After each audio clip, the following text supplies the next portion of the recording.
Hello my dear, and welcome to this introduction video on Egyptian Tantra.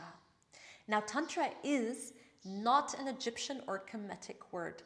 It is the more widespread word and it is the more known word. So ancient Egypt didn't actually use the word Tantra, just so that is clear. And yet Tantra means the merging of duality into a state of oneness. Now Tantra in the West is considered something that is related to sexuality and related to sex, and specifically, this is not true actually. Tantra is a way to merge the inner duality into union so that you can receive and connect to what is true in life, what is most authentic, and to really receive the beautiful divine wisdom and the receptivity to the divine source that's within you and around you. It is a path of great innocence, a path of great purity, a path of dissolving all the chatter of the mind, all the lingering emotions that eat away at us, that don't support us to flower into the person and into the soul we're here to be. Tantra supports our spiritual evolution. Tantra is a path that can allow us to receive such great pleasure, and even in the act of sacred sensuality or sexuality, this can promote a sense of well-being, a way of living life in health and in integrity, to live life with purity, with depth, and with heart, and with passion. We are here to receive the fruits of life. We are here to truly live.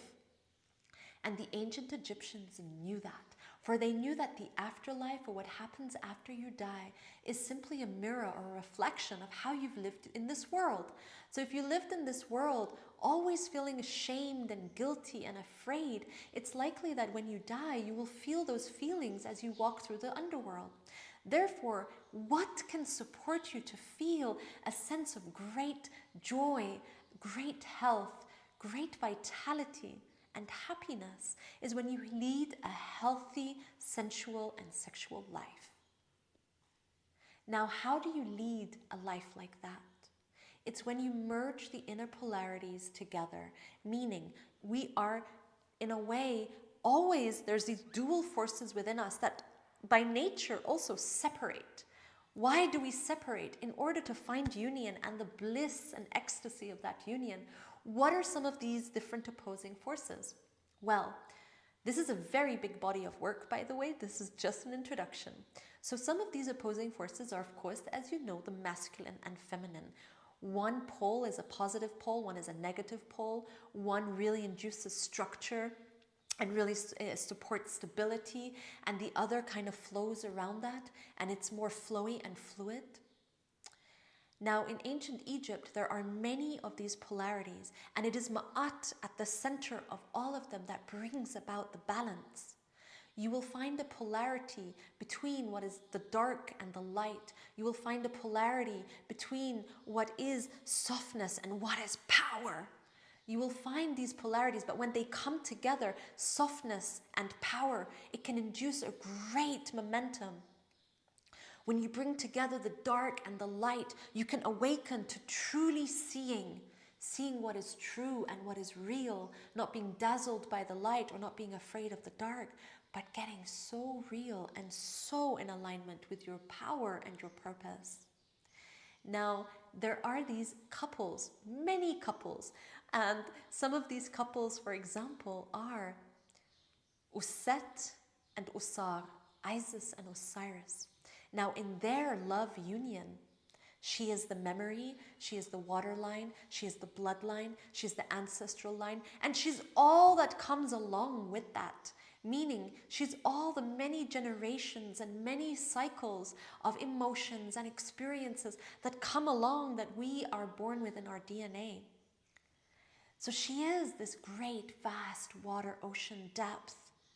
She is all our memories and all our experiences and all that have come before us. And she is an incredible source of love, unconditional love, and real power. She is a powerful queen mother because she knows the pain of life. She's known the pain of loss. And in that, she's regenerated and recreated herself back into her power and conceived the child that is the soul shine, the Heru, the Horus in the world. Now, her counterpart is Usar, Osiris, the deep, vast void, dark matter, unconscious, all that exists in the unconsciousness, all the power that exists untapped. But he doesn't come to the rising, waking hour. He doesn't rise to consciousness. He lives in what most of us have, that is really what is underneath our conscious mind. It is vast, it is rich, it is purely intelligent, it's full of love.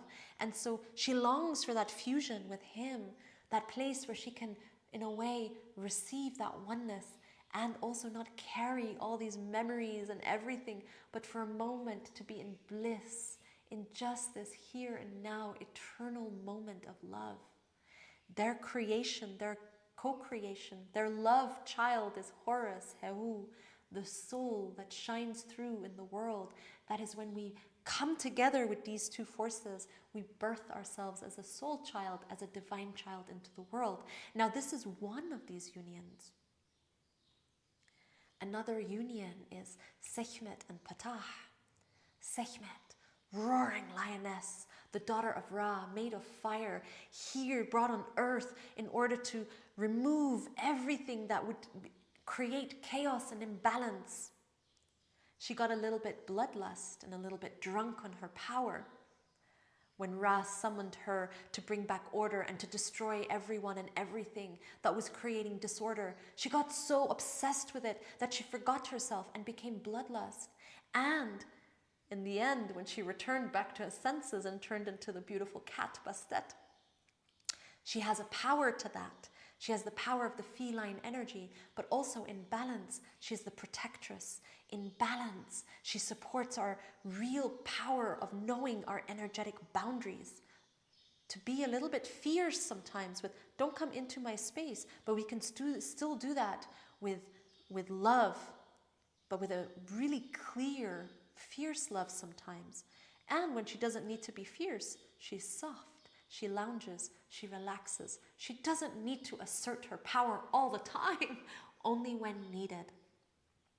Now her counterpart, all that passion, all that energy, all that vigor requires a structure. Ptah, somewhat the architect, the artist, that can use all that passion to fashion it into a form. Together they come together to birth Nefertum, the blue lotus child, the beauty way, the path of purity, innocence, the inner child that glows with radiance. It is the path of beauty. So as you can see, there are these different forces. I'll give one more example, and then if you want to hear more, there's plenty of other ways. Another one is Heteru, Hathor, pleasure, beauty, sexuality, sensuality, dreaming, colors, delight, art, cooking. She's everything in life that is the joy. She's youthful and loves to dance and loves to laugh, and we all need a bit of Hathor in our life. She's actually not similar to Uset. Isis is deep. Isis is the medicine woman. Isis is the queen mother, the magician. Heteru is in joy and laughs, and she is really the one that delights in lots of pleasure and creativity. She is imagination. She is our imagination. She's starlit, and she's also Taurian, so really on the earth. Now, if there's too much of Hathor in your life, you may get indulgent. You may just always want to eat more food and buy more things and go shopping and do this and do that, because you don't have that balance. And that balance that comes in is also this beautiful Heru energy, the masculine warrior, the part of us that knows how to stand up for something, to really stand for something, to even sometimes have a good fight for something, to be able to keep our path clear of things that come that want to create imbalance. So ancient Kemet is a path of power. It is a path of also the real warrior spirit. Remember, the roots of ancient Egypt are in Africa. You could say later on it branched up towards the Greek and the Roman civilization, and also had some flavors to do with the Western world, which is the cradle also of the Western civilization that originated from Greek thought and philosophy. Yet the roots are in Africa, meaning it is base, it is earth, it is really connected connected to our root. It isn't lofty and only of the stars and cosmic. It is both. It is marrying that cosmic with our inner animal, with our body, with our power that comes from our physical body, our here and now. This beautiful, powerful marriage within. Now, I just shared some of these forces, but there are many others. And when you bring them all together and understand them and journey with them, and you come into the space of Maat, where your heart is as light as a feather, something happens deep inside. You become transformed, awakened to the multifaceted nature of yourself. Without any judgment, you're able to walk forth with your true color shining forth, your soul radiating into the world. So this union is also not just coming together, it's a sexual union. It's a union that has different qualities of this sexual togetherness. In one way, it could be a really ethereal union.